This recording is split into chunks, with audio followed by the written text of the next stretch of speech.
pelo sinal da Santa Cruz, livrai-nos Deus, nosso Senhor, dos nossos inimigos. Em nome do Pai, do Filho e do Espírito Santo. Amém. Atos dos Apóstolos, capítulo 7, versículos dos 54 ao 60. Pegue aí na sua Bíblia, por favor, e reze conosco sobre esta palavra, iluminado por esta palavra, alimentado por ela, porque a palavra de Deus tem poder na nossa vida. Quando uma palavra vem de Deus, ela é capaz de fundar algo, ela é capaz de fecundar a nossa vida. A palavra de Deus gera vida. É diferente de uma palavra simplesmente humana. Até quando nós fazemos o discernimento, né? Há um carisma do Espírito Santo chamado discernimento dos Espíritos. E iluminado pela própria palavra de Deus, nós compreendemos que uma árvore se conhece pelos frutos. Então, quando no momento de graça, de espiritualidade, acontece uma situação, uma palavra é dita, uma revelação, é preciso fazer o discernimento. E o que a gente percebe? Que quando algo é dito sobre uma influência má, perversa, diabólica, às vezes, satanicamente inspirada, o fruto se manifesta. Começa pela angústia, se perde a paz. Angústia no coração, as pessoas ficam aflitas. Aquilo traz opressão, divide as pessoas. Sabe, cria discórdia, porque uma árvore se conhece pelos frutos. E quando é algo de Deus? O primeiro fruto que se manifesta é a paz. E aí você vai vendo os desdobramentos. Tem comunhão, tem união, as pessoas unem forças, aquele que estava abatido é animado, aquele que estava perdido corrige a sua rota, aquela pessoa que estava destruída, ela é edificada. E quando não é nem do demônio e nem de Deus, é simplesmente uma coisa do ser humano, não produz fruto, é estéril. Não faz bem, não faz mal, às vezes só enche espaço. Sabe aquela expressão que as pessoas dizem que fica enchendo linguiça? É aquilo lá, não é? Mas eu fiz essa comparação para você entender uma coisa. Quando uma inspiração e uma palavra vem de Deus, nunca cai no vazio, nunca é estéril. Ela sempre faz vida acontecer para nós. Então, Atos dos Apóstolos, capítulo 7, versículos dos 54 ao 60, diz assim: ao ouvir essas palavras, as palavras de Estevão, eles ficaram enfurecidos e rangeram os dentes contra Estevão. Cheio do Espírito Santo, Estevão olhou para o céu e viu a glória de Deus, e viu também Jesus de pé à direita de Deus. Ele disse: estou vendo o céu aberto e o Filho do Homem de pé à direita de Deus. Mas eles, dando grandes gritos e tapando os ouvidos, avançaram todos juntos contra Estevão, arrastaram-no para fora da cidade e começaram a apedrejá-lo. As testemunhas deixaram seus mantos aos pés de um jovem chamado Saulo e apedrejavam Estevão, que exclamava: Senhor Jesus, acolhe o meu espírito. E dobrando os joelhos, Estevão gritou com voz forte: Senhor, não os condenes por este pecado. Senhor, não os condenes por este pecado. Com estas palavras adormeceu. E Saulo estava ali, consentindo na execução de Estevão. Palavra do Senhor. Graças a Deus. Graças a Deus. O que tinha acontecido, minha gente? Estevão tinha feito um grande bem para aquelas pessoas. Estevão tinha acabado de anunciar o Evangelho e de apontar para eles um caminho de salvação. Estevão estava dando testemunho de Jesus Cristo e dizendo a cada um deles: o reino dos céus chegou para vocês. E em Cristo Jesus o pecado de vocês está perdoado. O Cristo de Deus se manifestou e foi morto por nós. Por nós foi morto, mas por Deus foi ressuscitado. Ele está vivo e tem nas mãos as chaves das portas da morte. Ele está vivo e venceu o inferno. É vencedor contra o demônio, é vencedor de Satanás. E ali, com muitas palavras, Estevão dava testemunho de nosso Senhor Jesus Cristo. E esses homens que o escutavam, ao ouvir estas palavras, ficaram enfurecidos. Estevão não tinha feito nada além de anunciar o Evangelho. E é interessante que o Evangelho continua enfurecendo pessoas até os dias de hoje, ao ponto de ranger os dentes. Eu ouvia uma pessoa dizendo, infelizmente, hoje a internet publica todo tipo de coisa, e essa pessoa ela dizia que quem era cristão precisava ser destruído. Porque é preciso erradicar essa cultura judaico-cristã. Por que alguns têm feito esse tipo de propaganda, gente? Porque enquanto prevalecer a cultura judaica cristã, vai prevalecer a família, vai prevalecer os valores da integridade, da justiça, da honestidade. Haverá pessoas lutando pelo bem, para o bem. Minha esposa fez uma enquetezinha através do Instagram, perguntando às pessoas pelo que elas eram gratas. E ela disse assim: Márcio, 90% é gratidão pela família que tem. As pessoas são gratas pela família. E eu dizia para ela, apesar de toda a contra-propaganda que esse mundo tem feito contra a família, a família é o grande valor das pessoas. E por que o demônio tem atacado com toda a força as nossas famílias? Porque se a família se destrói, se a família se divide, se a família se desfaz, o ser humano se desagrega.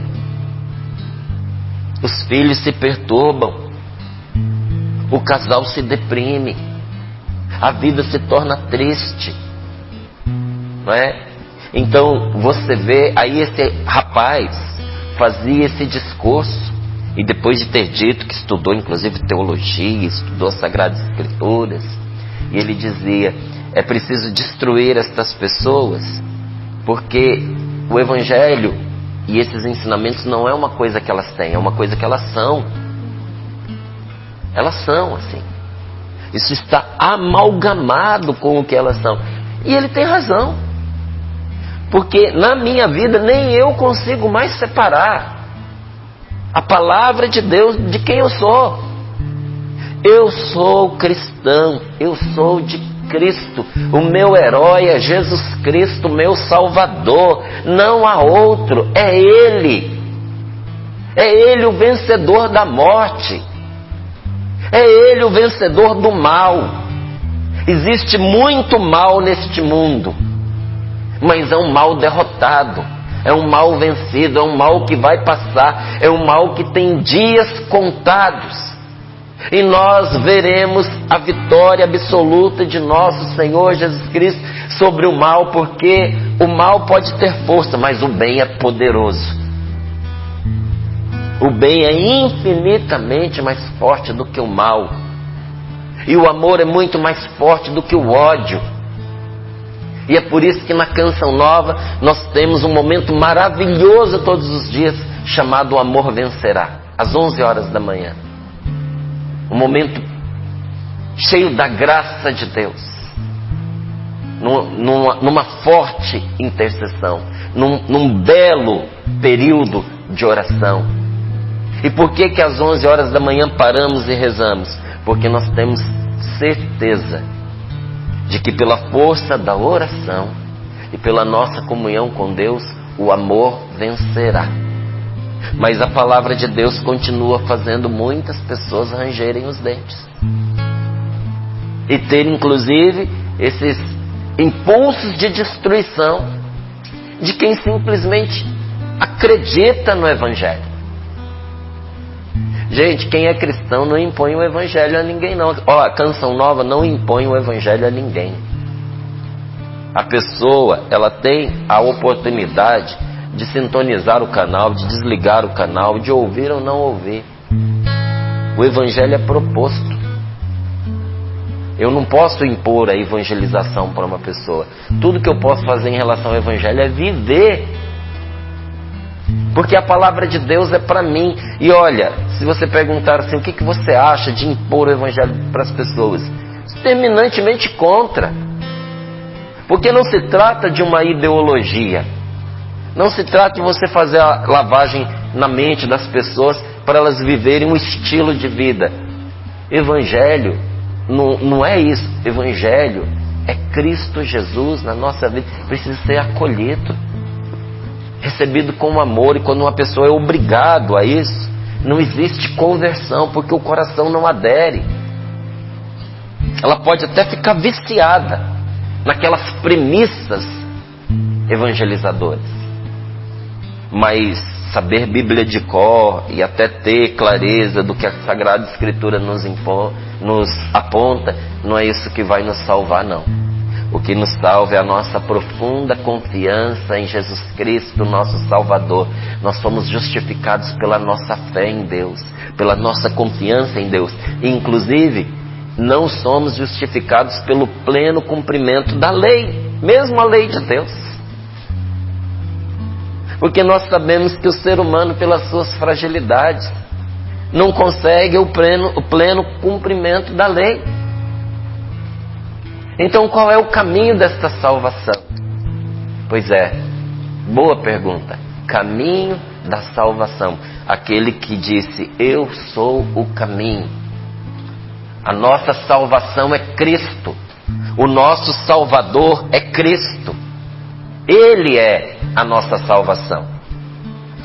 Ao ouvir essas palavras, eles ficaram enfurecidos e rangeram os dentes contra Estevão. Cheio do Espírito Santo, Estevão olhou para o céu e viu a glória de Deus. E viu também Jesus de pé, à direita de Deus. Ele disse, estou vendo o céu aberto e o Filho do Homem de pé à direita de Deus.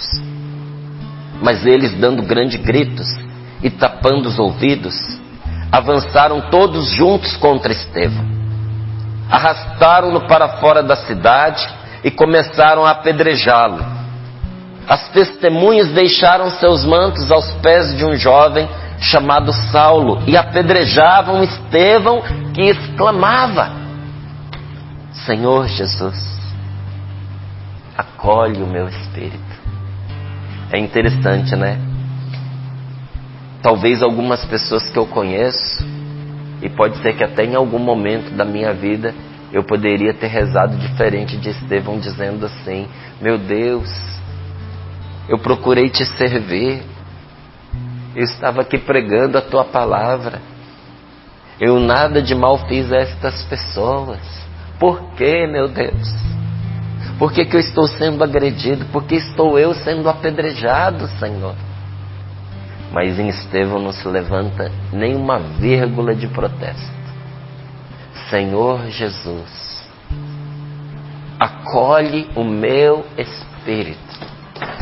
Diante de toda a agressão que nós sofremos, tem uma oração que se torna para nós abrigo, refúgio, meus queridos. Senhor Jesus, me acolhe neste momento de aflição. Senhor Jesus, me acolhe nesse momento de dor. Senhor Jesus, seja o meu amparo nesta hora difícil. E dobrando os joelhos, gritou com voz forte: Senhor, não os condenes por este pecado. E com estas palavras, Estevão adormeceu. Eu achei maravilhosa a maneira como esta palavra termina. E com estas palavras, Estevão adormeceu, porque quem é de Deus não morre, adormece. Quando você vai à Terra Santa, tem uma capela dedicada a Nossa Senhora, onde você vê sobre um caixão.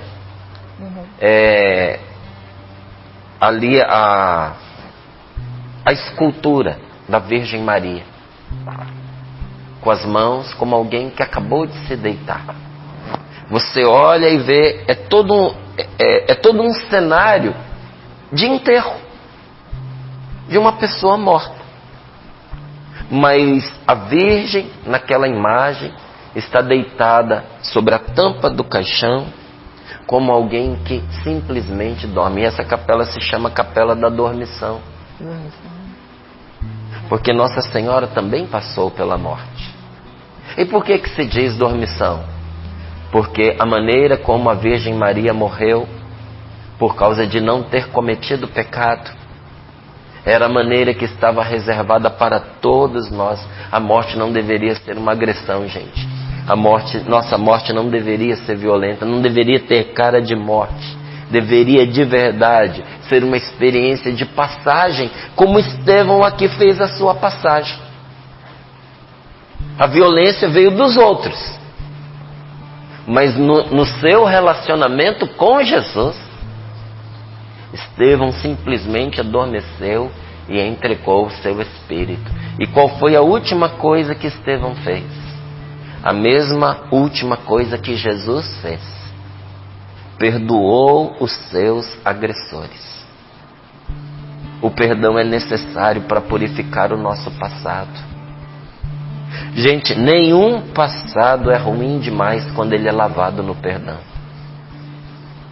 Eu preciso purificar o meu passado. Você precisa purificar o seu passado. Porque tem situações da história da gente que precisa passar pelo perdão. Algumas situações que nós precisamos pedir perdão, porque com as nossas atitudes nós atraímos o mal para a vida da gente. À custa de injustiças, à custa de superstições, à custa de idolatrias, quando nós pusemos a nossa fé em coisas, quando nós pusemos a nossa fé em pessoas humanas, quando a nossa fé deveria estar somente em Deus. Quando nós pusemos a nossa fé em cultos contrários à fé cristã, aos ensinamentos do Salvador, do divino Senhor Jesus Cristo. Quando nós pusemos a nossa fé em forças ocultas, quando colocamos a nossa confiança em entidades que a gente não sabe nem o que é, nós precisamos purificar o nosso passado pelo perdão. E precisamos purificar também pelo perdão a pessoas que nos feriram, que nos magoaram, que nos causaram imenso sofrimento. O perdão é necessário para purificar o nosso passado. E olha, quando a gente fala de perdoar para purificar o nosso passado, nós estamos falando de perdoar, sobretudo, aquelas pessoas mais próximas de nós. Porque quem está mais perto nos alcança melhor para nos ferir, viu? As pessoas que na nossa vida mais nos machucaram são aquelas que estavam mais próximas de nós. E são aquelas que deveriam nos amar e que nós deveríamos amar. São aquelas que nós amamos apesar das feridas que nos causaram. E são aquelas que nos amam mesmo tendo-nos feridos. Então, quando a gente vê aqui o que Estevão está fazendo, não é? oferecendo o seu perdão a quem o está matando. A gente pode se perguntar, o que é perdoar? Porque olha, perdoar não é sentimento. Não. É preciso dizer isso muitas vezes para a gente entender. Porque tem muita gente que pensa que perdão é sentimento, como tem muita gente que pensa que amor é sentimento. Amor não é sentimento. Agora é claro, tem um sentimento que acompanha o amor. Por que o amor não é sentimento? Porque tem muitas mães que amam filhos pelos quais elas não sentem mais nada. Pelas mágoas acumuladas, pelas feridas inúmeras, pelos maus tratos, pelo desprezo, pelo abandono. Teve filho que bateu em mãe, filha que bateu em mãe. Teve filha que ameaçou com arma, com faca, com revólver, que tornou a vida do pai e da mãe uma tristeza. Quando você fala daquele filho, daquela filha para aquela mãe, os olhos enchem de lágrimas e o coração se abre naquela ferida. Porque é uma dor muito grande pelos males sofridos pelas mãos de um filho, às vezes malicioso, às vezes desequilibrado. Então quando você pergunta, e o sentimento? O sentimento não favorece. Se esse pai, se essa mãe fosse se guiar pelo sentimento, não ia perdoar, não.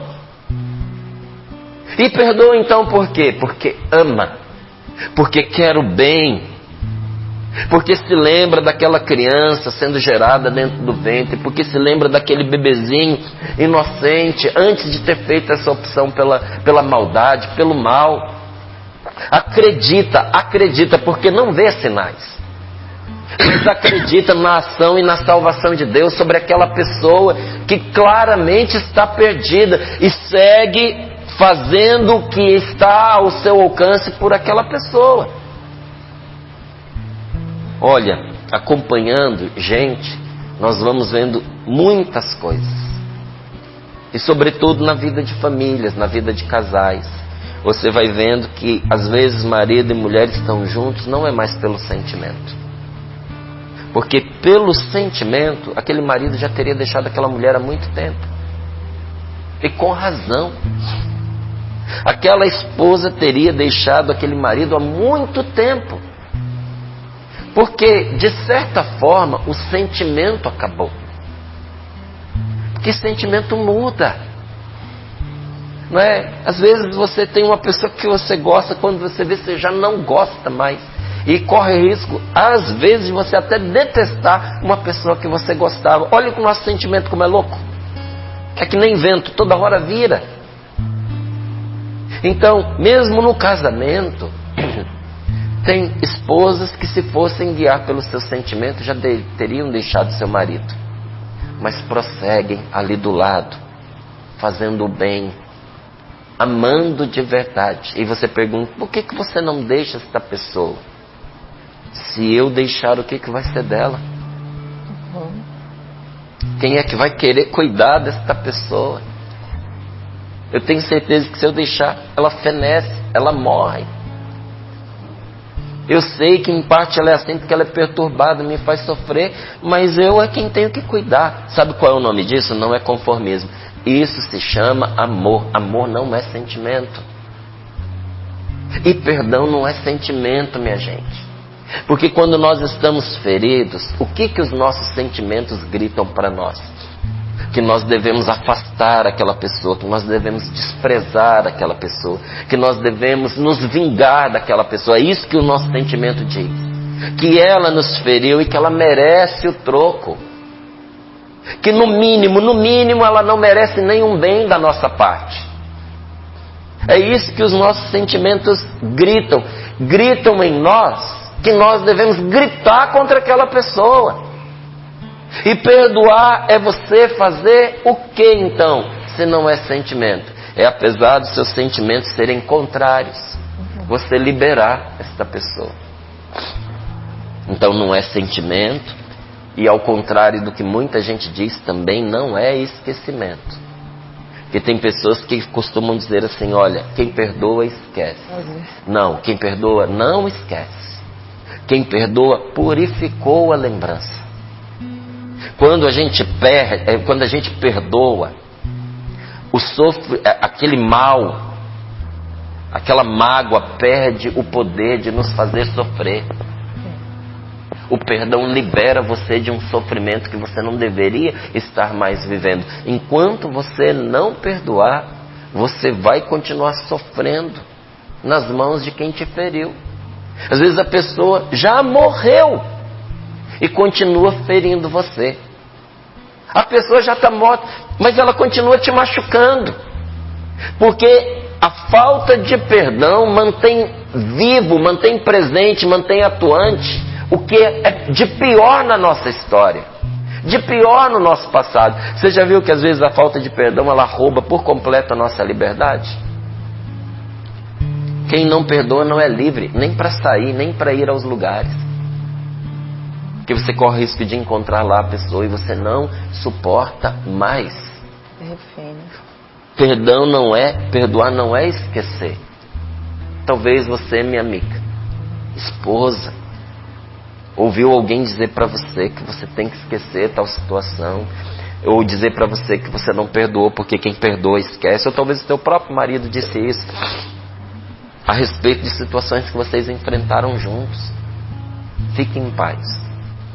Não é esquecer, é tirar o veneno daquela lembrança.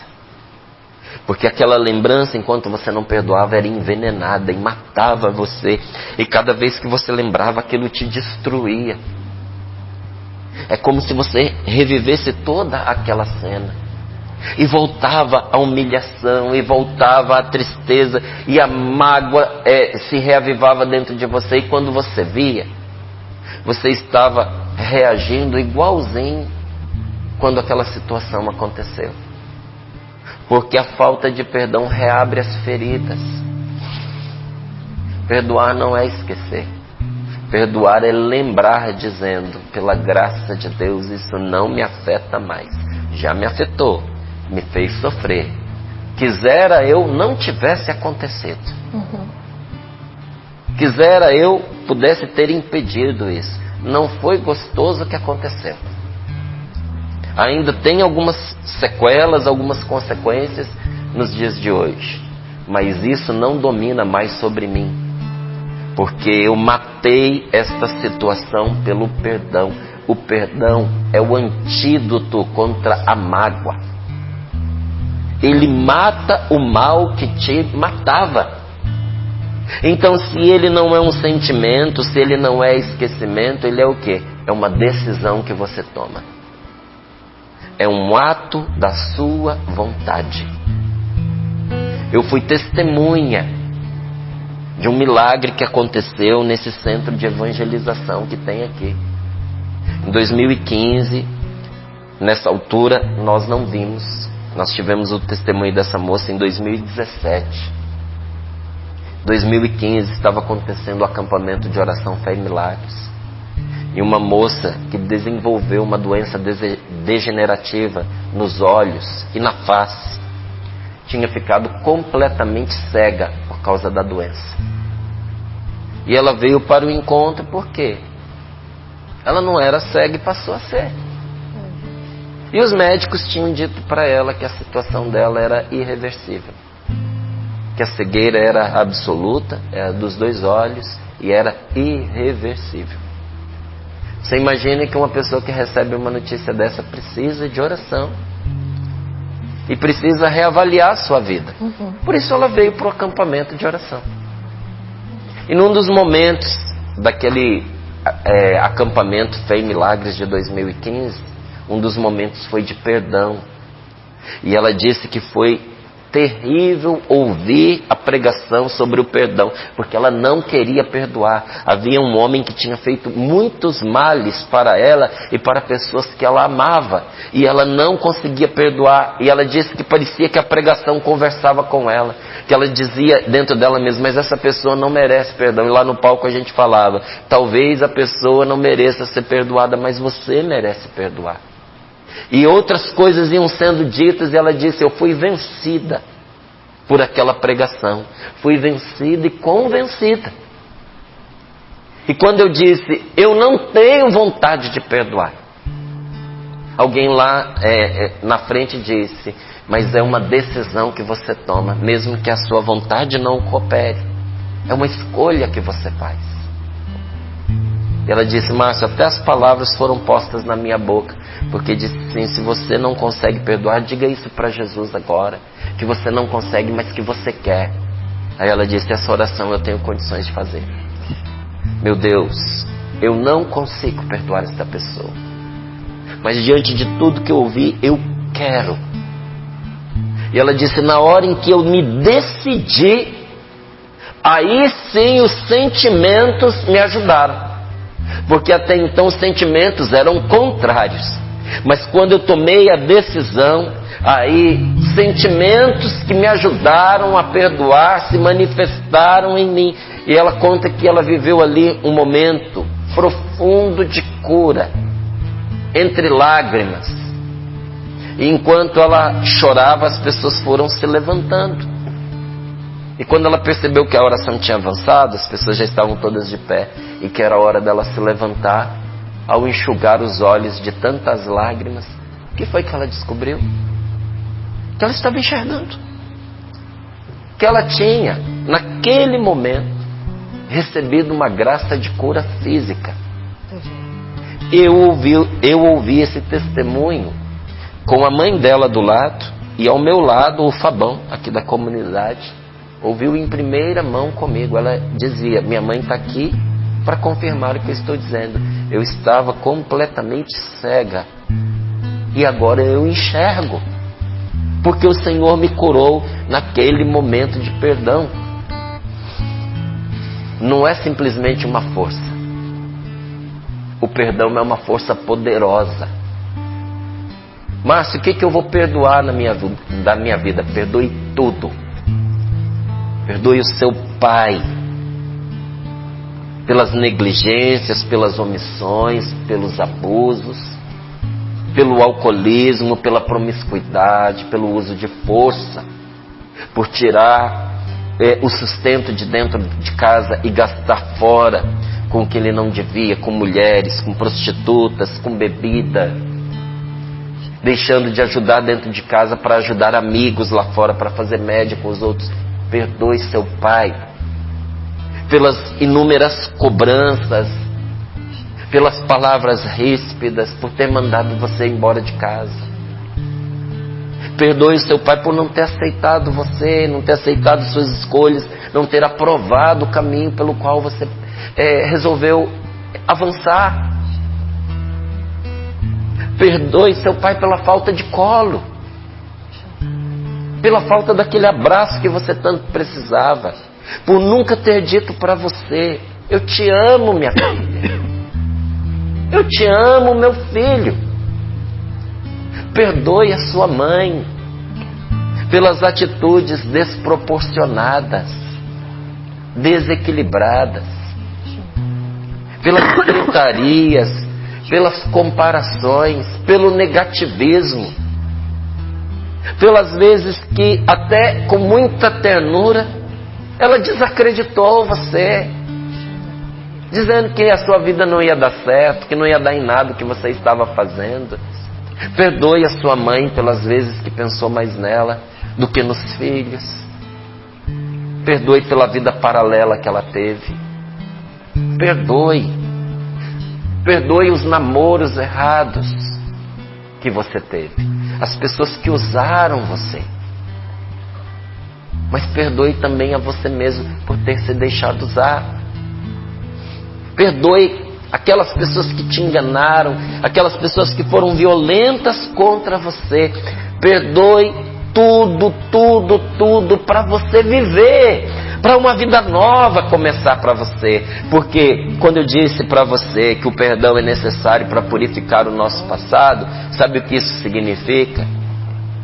É como uma corda que prendia um passarinho e você corta para ele voar alto. Está na hora de você viver, está na hora de você voar alto. e essa corda estava amarrando a sua vida. Dê o seu perdão, porque quando nós decidimos perdoar, as nossas emoções são afetadas. As suas emoções se transformam no momento em que você decide que você vai dar o perdão. É você soltar a garganta da pessoa que agora está em suas mãos para você se vingar. É fazer igual Estevão. Estevão poderia ter feito uma outra oração. Poderia ter, como Davi rezava nos Salmos, né? Senhor, destrói os meus inimigos, dá a eles a paga pelo que estão me fazendo. Não.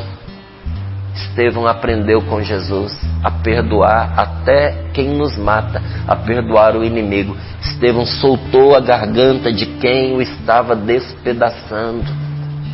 Mesmo ferido, mesmo com raiva, mesmo se sentindo ainda prejudicado e magoado, perdoe. É isso que Deus quer de nós nesta manhã. Porque quem não perdoa é escravo. É escravo da mágoa, é escravo da tristeza. Se você não perdoa, a tristeza monta cavalo em você. A tristeza ri da sua cara. Quem não perdoa não é livre, é escravo e se condena a uma vida de tristeza, se condena a uma vida miserável, se condena à doença. Quem não perdoa fica doente. E olha, o pior, corre o risco ainda de perder a sua salvação, porque a falta de perdão adoece a alma e dá lugar ao diabo. Sabe quem gosta quando a gente não perdoa? O demônio ama quando a gente não perdoa. E nós perdoamos porque também, sem merecer, Cristo nos perdoou. Não é verdade? O que foi que eu e você fizemos para poder receber e merecer o perdão de Cristo? Nós nada fizemos. Somente quem perdoa pode desfrutar o perdão que Jesus trouxe para nós. Então o segredo para ser perdoado não é você pedir, mas você perdoar. Quem perdoa desfruta do perdão de Deus na sua vida, e isso pode renovar todas as coisas, e isso vai renovar todas as coisas. Por isso, feche os seus olhos um pouquinho, e se você pode, assume uma atitude de oração, talvez se ajoelhando onde você estiver, talvez se sentando num cantinho e se recolhendo, talvez colocando as mãos sobre o seu coração. Talvez você não possa fazer nada disso que eu falei, mas você eleva agora o seu pensamento a Deus e traz essa pessoa que te ofendeu agora à sua mente, ao seu coração, na luz do Espírito Santo. Traz essa lembrança que muitas vezes vem quando você não quer. Traz agora porque você quer. Traz ao coração, traz à mente, mas na presença de Deus. Apresente aquela situação que foi tão difícil para você.